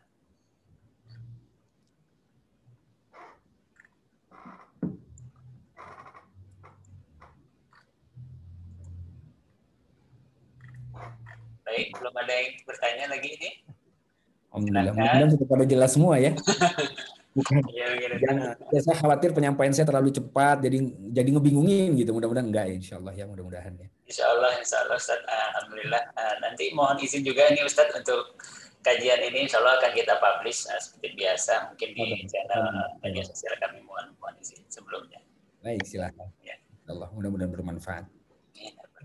Silakan bagi para jemaah, masih ada sisa waktu bagi yang ingin bertanya atau mau langsung ini juga, kalau misalkan pertanyaannya agak-agak ini bisa ditanya langsung ke saya, mungkin saya bisa nyampaikan ke Ustadz. Silakan. Alhamdulillah. Ya.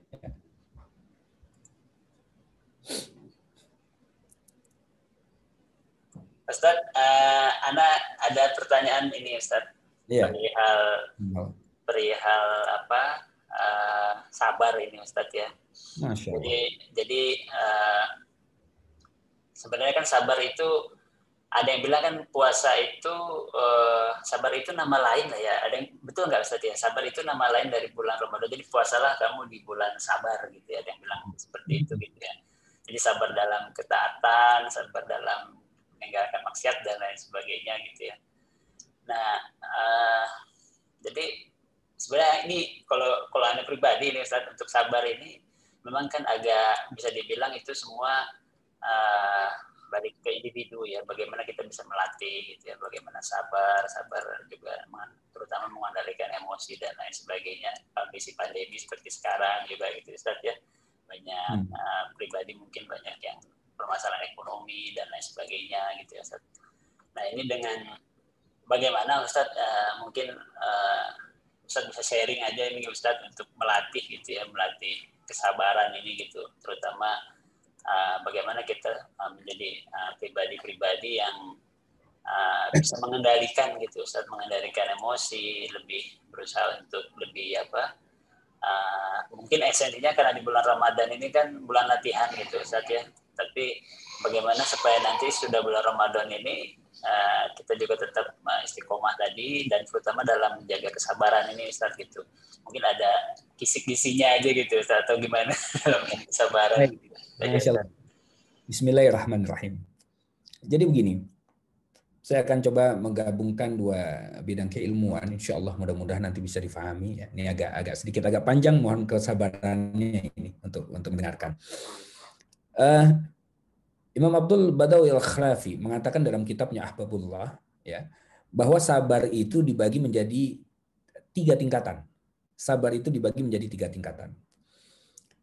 Tingkatan yang paling rendah yaitu sabar dalam menghadapi ujian. Jadi sabar dalam menghadapi ujian itu adalah sabar yang tingkatnya paling rendah. Waduh, jangan-jangan ya kita itu semua ya, sabar dalam menjalankan ujian. Kenapa? Karena di tingkatan itu nggak ada pilihan lain. Masalahnya sudah sampai, ujiannya sudah sampai, pilihannya cuma 2, sabar apa nggak sabar kan gitu kan?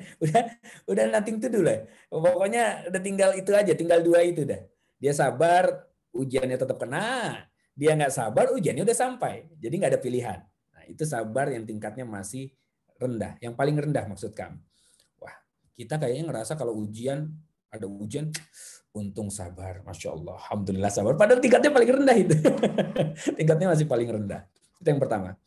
Kemudian tingkat yang di atas itu adalah sabar dalam meninggalkan larangan. Sabar dalam meninggalkan larangan atau suatu hal yang mubah. Satu hal yang mubah. Contoh, nonton TV, mubah atau tidak? Boleh atau enggak? Boleh. Ya. Tetapi pada saat nonton TV itu jadi melalaikan dia, akan sholat dia, ya, atau pada saat nonton TV itu ada adegan yang aneh-aneh, matanya tetap memandang, bahkan ada timbul syahwat dan lain-lain, maka mubahnya jadi haram, begitu. Ya. Jadi meninggalkan larangan itu tingkatnya lebih di atas, karena orang lebih mudah, mohon maaf, sedikit aja, lebih mudah mengerjakan perintah daripada meninggalkan larangan gitu, ya kan?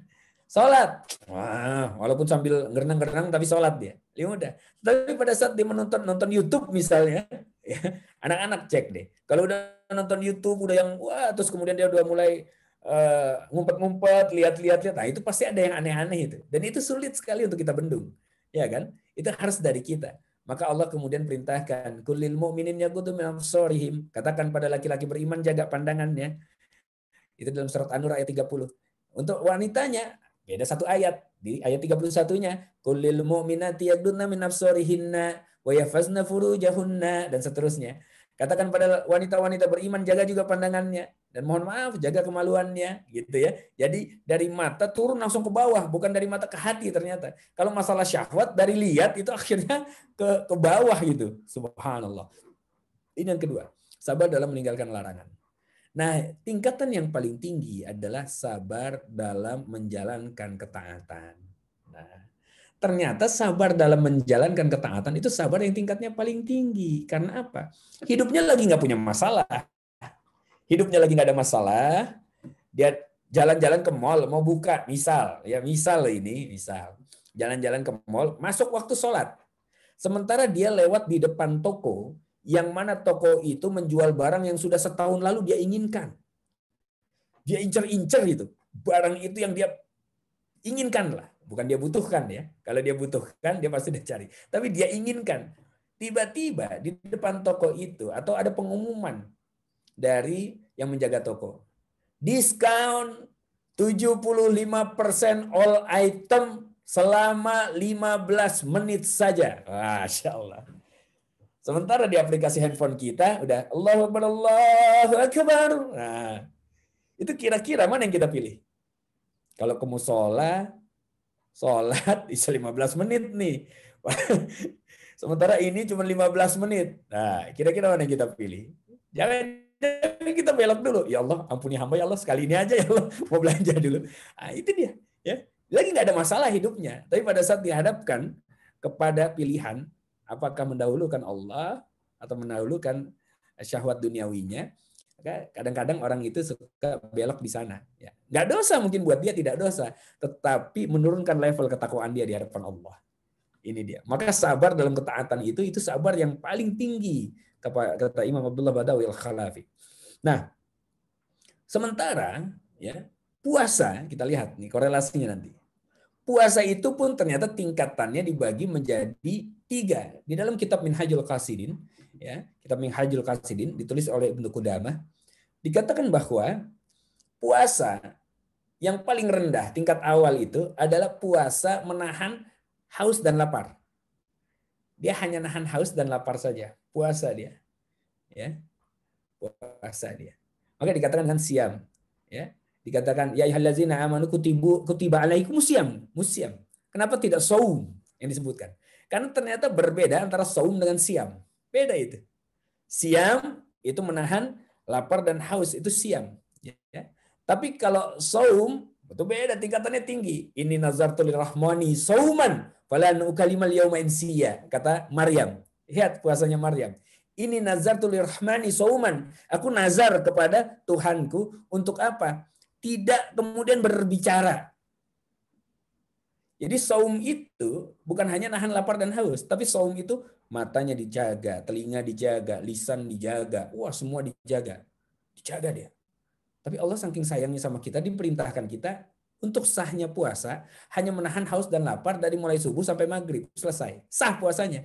Masalah pahala nanti dulu kata Allah. Ya. As-saumuli fa'ana azibihi wa ana azibihi kata Allah. Sesungguhnya puasa ini bagiku, untukku kata Allah, dan aku yang akan menentukan pahalanya. Malaikat pun nggak tahu, Jibril sekalipun nggak tahu pahalanya berapa besar yang Allah berikan. Karena orang berpuasa beda-beda. Ada yang cuma nahan haus dan lapar, ada yang dia tahan mata tapi lisan nggak ditahan. Kalau ada orang lewat, astagfirullah. Ada yang bajunya agak gimana sedikit ya.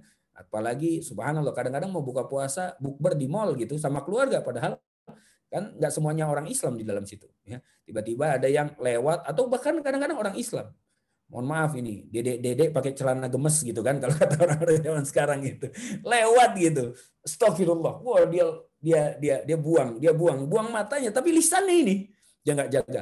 Dasar tuh orang yang nggak tahu segala macam, dia gibahin itu orang sama istrinya padahal mau buka puasa bareng. Itu pahalanya terkikis, Nah, jadi ada puasa yang menahan lapar dan haus, itu di bawah. Di atasnya puasa menahan ini mata, telinga, mulut, ya, kaki tangan ditahan untuk tidak bermaksiat di hadapan Allah. Ini puasa yang tingkatnya lebih di atas. Dan puasa yang paling atas itu lebih dahsyat lagi. Adalah ya menghilangkan, mencoba meninggalkan hal-hal yang bisa mengalihkan pikirannya dari Allah Subhanahu wa taala. Masya Allah. Kalau handphone ternyata mengalihkan pikiran dia dari Allah, ditinggalin handphonenya. Kalau TV ternyata mengalihkan pikiran dia dari Allah, ditinggalkan TV-nya. Subhanallah. Kalau istri ternyata meninggalkan pikiran dia dari Allah, ya berani nggak tinggalin istrinya. Subhanallah. Nah ini, karena kata Allah, Zuyyina linnasi hubbu syahawati minan nisa'i wal banin. Ditampakkan indah bagi ujian bagi kita semua, di mana ya bagaikan perhiasan. Siapa itu? Wanita-wanita dan juga anak-anak kalian. Nah, jangan sampai pasangan dan anak-anak melalaikan kita dari Allah juga. Menomorduakan Allah, jangan. Kita sebagai imam yang laki-laki ini harus bisa membimbing, mendidik istri dan anak-anak kita agar mereka juga selalu ingat dengan Allah sehingga mereka tidak melalaikan pikiran kita dari Allah Subhanahu wa taala. Nah, ini semua puasa ini bisa dijalankan apabila ada kesabaran di dalamnya. Lihat ya. Sabar karena apa? Sabar dikaitkan dengan surga. Ingat, nggak ada orang sabar dikatakan, sabarlah, nanti kamu akan mendapatkan 10 kali lipat balasan dari Allah. Nggak ada kan? Sedekah iya, dibalas 2 kali lipat, 10 kali lipat, bahkan 700 kali lipat. Iya, sedekah. Ya. Semua itu dihitung. Tapi kalau sabar surga, itu janji Allah. Dan dikatakan bahwa apa? Bahkan nanti malaikat-malaikat menyapa orang-orang yang masuk surga dengan kalimat Assalamun alaikum bima sabartum. Wassalamun alaikum bima sabartum. Salam sejahtera bagi kalian. Ini buah dari kesabaran kalian. Malaikat tidak mengatakan haza bima sumtum. Ini berkat puasa kalian, tidak. Atau bima solaitum. Ini berkat salat kalian, tidak. Tapi dikatakan bima sabartum. Ini berkat dari kesabaran kalian. Nah, kesabaran ini, karena tadi ada keutamaan-keutamaan di bulan Ramadan itu, hati jadi lebih lembut, bertemu keinginan Allah dengan makhluknya, dengan hambanya, dia makin taat sama Allah, maka kesabarannya itu akan jadi lebih besar di bulan Ramadan, dilatih di bulan Ramadan. Nah, kesabaran inilah yang nanti pun akan menentukan puasa. Coba, apa yang nggak pakai sabar di dunia ini? Kita lihat pencuri motor, maling motor itu. Ada 2 orang maling motor. Yang satu sudah senior, yang satu ada apprentice-nya gitu kan, ada yang dia didik ya. Apprentice-nya ini kemudian disuruh, coba kamu yang ketrek itu kuncinya. Saya akan lihat situasi. Wah, orang yang lagi dididik ini langsung ketrek. Wah, udah agak lama nggak bisa juga. Ini dia ngomong ini sama seniornya. Senior, ini nggak bisa nih, susah nih ketrek. Udah sabar aja, nanti juga bisa. Subhanallah. Dan melakukan kemaksiatan aja. Kadang-kadang orang mesti sabar itu. Udah sabar aja, udah tenang. Saya lihat ini yang penting sabar, pelan-pelan. Astagfirullah. Nah ini dia. Kalau di dalam kemaksiatan apa yang nggak butuh sabar di dunia ini? Semua butuh kesabaran kan? Butuh kesabaran. Bahkan di dalam menasihati pun butuh kesabaran. Tawassaw bil haq wa tawassaw bis sabr. Ada orang yang sudah mengetahui kebenaran, kadang-kadang dia nggak sabar dalam menjalankan kebenaran itu. Kadang-kadang dia nggak sabar dalam menasehati tentang kebenaran itu. Didatangkan orang-orang yang kurang bisa membuat dia sabar di hadapan dirinya, yang kurang ilmunya. Orang yang berilmu kadang-kadang nggak sabar menghadapi orang yang kurang ilmunya. Sehingga kemudian malah memaki, menghujat, ngata-ngatain, dan lain-lain. Bukannya merangkul ya. Kan kalau kita nggak mungkin ada anak TK nanya sama kita, om gimana ya cara ini? Kamu dasar kamu nggak tahu pendidikan, nggak tahu. Orang anak TK malah diharam-haramin, dikafir-kafirin. Alhamdulillah. Nah ini dia. Ya, kalau memang dia nggak paham yang masih anak TK, anggap aja sini ya, ayo saudaraku sini. Apa yang kurang dipahami? Kan gitu ya. Dengan penuh cinta, rahmatan lil alamin. Ini dia saling memeluk, saling kemudian bergandengan dalam satu barisan soft yang kuat. Ini yang Allah inginkan. Maka kesabaran ini memang identik dilatih di bulan Ramadan. Karena di bulan Ramadan ini bulan yang lebih mudah untuk melatih kesabaran itu. Yang diharapkan setelah 30 hari sabarnya dilatih, nanti setelah Syawal dan kesana 11 bulannya itu, kesabarannya itu bisa dimanage oleh dia. Lihat kata Allah. Wasari'u ila magfiratin min rabbikum wa jannatin arduha samawati wal ardu u'iddat lil muttaqin alladzina yunfiquna fis sarai wad dara wal kadhimina al ghaidha wal 'afina 'anil nas wallahu yuhibbul muhsinin. Lihat, Allah bahkan siapkan satu surga khusus, satu pintu surga khusus, ada namanya pintu al-kazimin al-ghaiza wal afina 'anil nas. Pintu menahan amarah dan memaafkan kesalahan orang lain. Nahan amarah dan memaafkan kesalahan orang lain. Nah, di sini dijaga betul. Oleh karena itu, ya, teman-teman sekalian, inilah korelasi antara sabar dan puasa dan sebaliknya. Wallahu a'lam bishawab. Jazakumullah khair. Barakallahu fiik, Ustaz. Baik. Silakan, masih ada beberapa menit lagi sebelum kita tutup kajian pada kesempatan pagi hari ini. Silakan bagi Anda yang ingin bertanya, para jemaah, dipersilakan.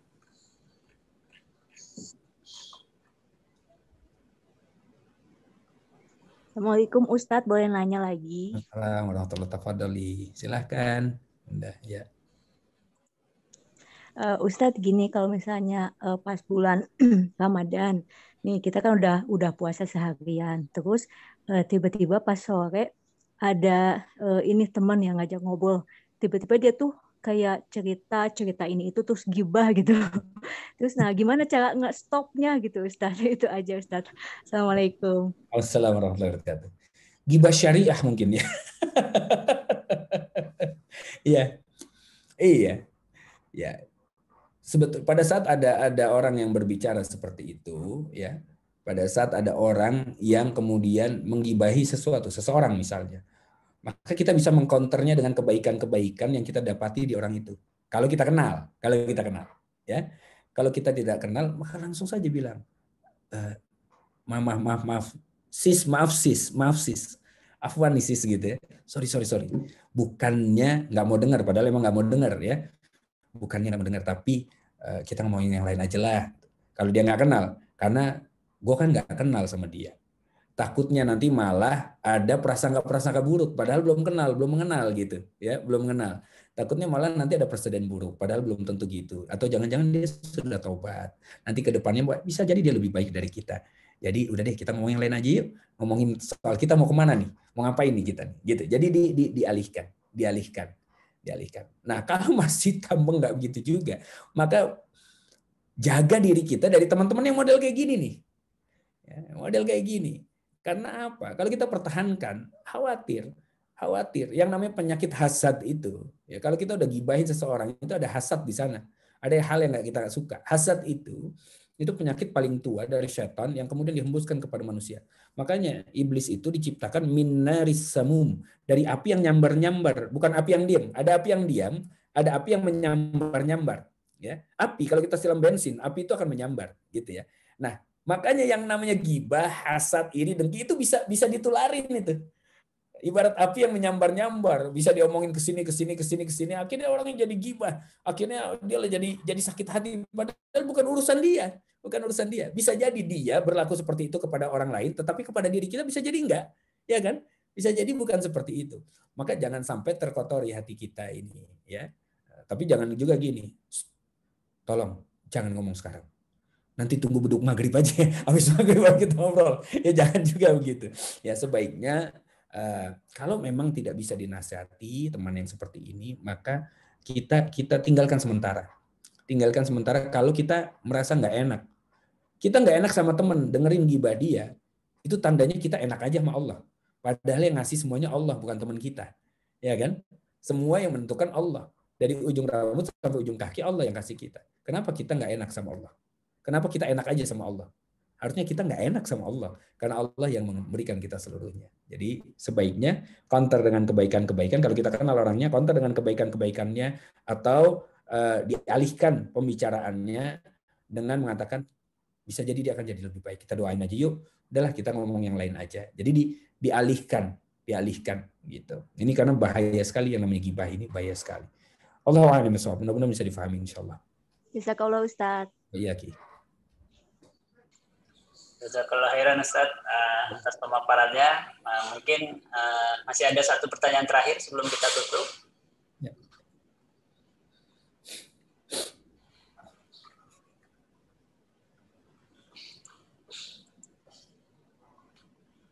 Baik, silakan bisa langsung bertanya atau mungkin ini ada satu pertanyaan Ustaz.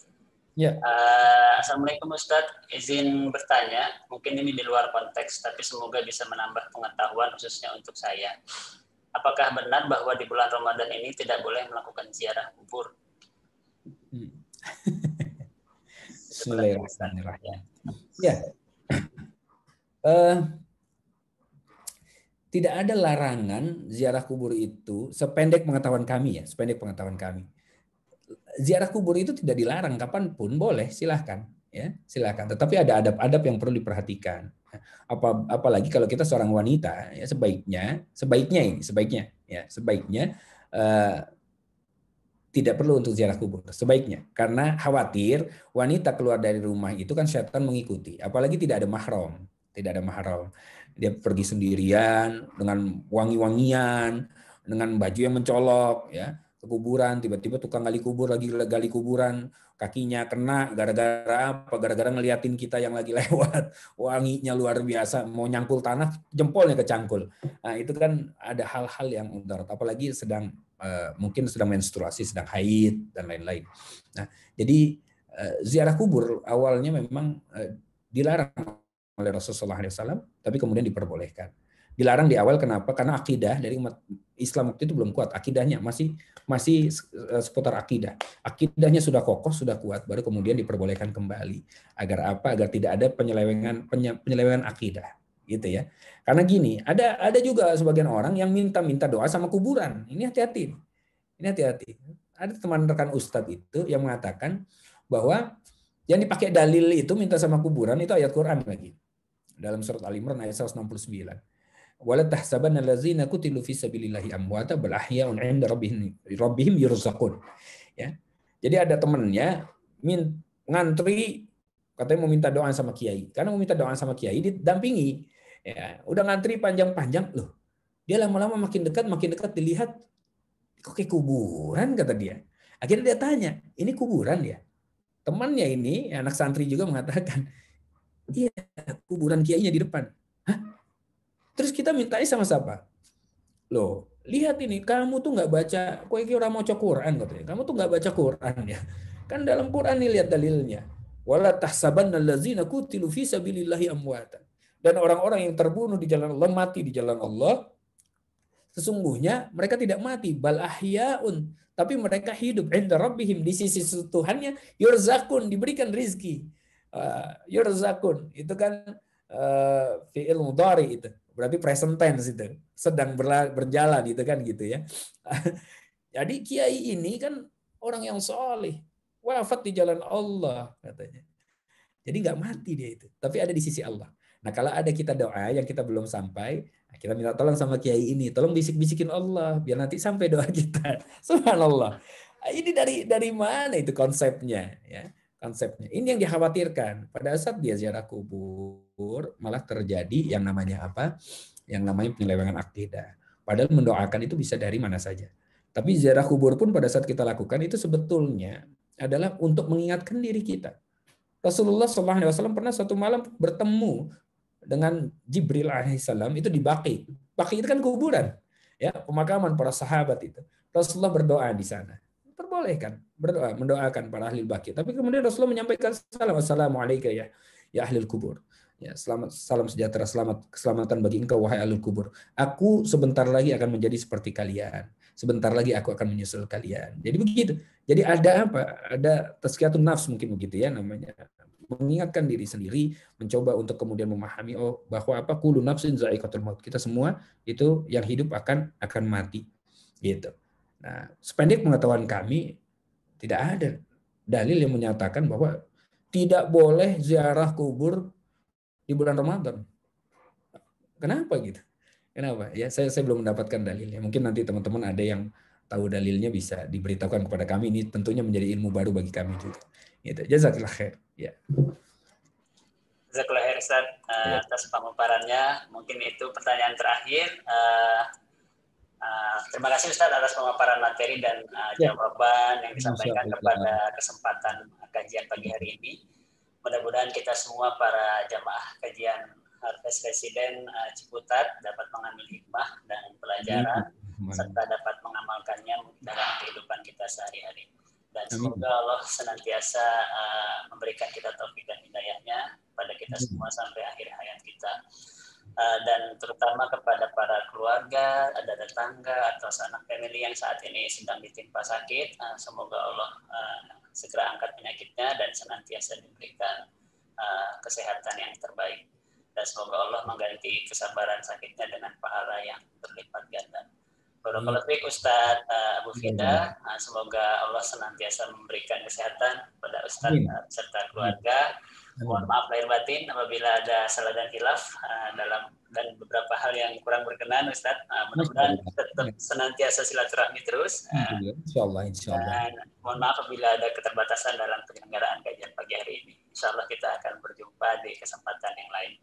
Baik Ustaz, sebelum kita tutup kajian, mungkin dari Ustaz akan ada penutup dari doa dan lain sebagainya. Silakan Ustaz. Baik. Insyaallah closing statement ya, karena tadi doanya sudah disampaikan semua, sudah lengkap itu oleh antum. Alhamdulillah. Jadi bagaimana caranya Ramadan ini bisa menjadi Ramadan terbaik bagi kita adalah pada saat kita memahami apa yang terbaik menurut Allah. Jadi terbaiknya kita jalani Ramadan ini adalah terbaik menurut Allah melalui hambanya yang mulia, ittiba kepada Rasulullah SAW, kepada para khulafaur rasyidin dan salafus saleh. Begitu. Kita ikuti, kita coba dalami apa-apa saja yang dilakukan oleh Rasulullah dan para sahabat di bulan Ramadan, dan bagaimana kecintaan mereka terhadap bulan Ramadan, sehingga kita bisa menjadikan Ramadan ini Ramadan yang terbaik bagi kita semua, karena belum ada jaminan Ramadan depan kita masih bisa bertemu dengan bulan tersebut. Sehingga manfaatkan di bulan ini sebaik-baiknya. Pandemik itu tadi. Bikin rencana matang-matang. Kalau sampai sekarang belum bikin oret-oretan apa saja yang ingin dilakukan, maka dioret-oretan. Mulai besok apa saja nih. Mulai bangun, ngapain dulu, sahur, setelah sahur terus kemudian istighfar sampai menjelang subuh. Setelah subuh kemudian subuh di masjid, misalnya untuk laki-laki, kemudian mendengarkan tausiah. Kalau di masjidnya nggak ada tausiah, berarti bisa dia murojaah, bisa dia menghafal, bisa dia baca Quran gitu ya, atau dia lihat di YouTube atau sosial media lainnya untuk tausiah-tausiah. Sehingga apa yang dia lakukan semua bermanfaat dan bernilai pahala di akhirat. Kerjanya pun akan bernilai pahala di akhirat pada saat kerjanya diniatkan untuk semata-mata dalam ketaatan kepada Allah Subhanahu wa taala. Jadikan Ramadan ini Ramadan terbaik, dan mudah-mudahan pun Allah menganugerahkan hal terbaik bagi kita semua, keselamatan di dunia dan juga di akhirat nanti. Amin, amin ya rabbal alamin. Jazakumullah khair. Amin, barakallahu fiik Ustaz. Mari kita sama-sama tutup kajian kesempatan pagi hari ini. Terima kasih Ustaz sebelumnya. Mudah-mudahan senantiasa sehat terus sama keluarga juga. Mudah-mudahan tetap silaturahmi terus Ustaz.